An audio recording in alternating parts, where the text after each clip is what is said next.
মোচা কেটে রান্না করা এক প্রকার যুদ্ধই বটে, তবে আমরা কিন্তু সব সময় যুদ্ধ করতে রাজি। সমস্ত পরিস্থিতিতে কিন্তু আমরা যুদ্ধটাকে মোকাবিলা করে থাকি। তাই মোচা কেটে মোচা রান্না করা এখন করতে করতে মনে হয় বায় হাত কা খেল।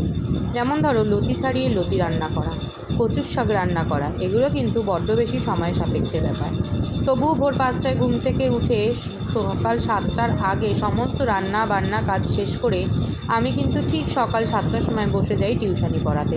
কিভাবে সম্ভব? হ্যাঁ, চাইলে কিন্তু সবই সম্ভব। রান্না থেকে শুরু করে জামাকাপড় কাচা, ঘর মোছা, বাসন মাজা, সমস্ত কিছু কিন্তু এভরিথিং বলতে পারো সমস্তটা সেরে ফেলি। হ্যাঁ, স্নান পুজোটা সারি না, কারণ ওটা একটু ধীরে সুস্থে করতে চাই। ঠাকুর দেবতার পুজো কিন্তু একটু ধীরে সুস্থে না দিতে পারলে মনটা ভালো লাগে না, সেই জন্যই ওটাকে রেখে দিই। না হলে হয়তো তাড়াহুড়ো থাকলে ওটাও সেরে ফেলতে পারতাম।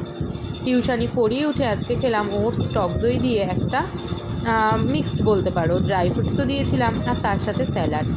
ডায়েট ঠিকঠাক করছি না, তবে সকালবেলাটা একটু হেলদি খাওয়ার চেষ্টা করি।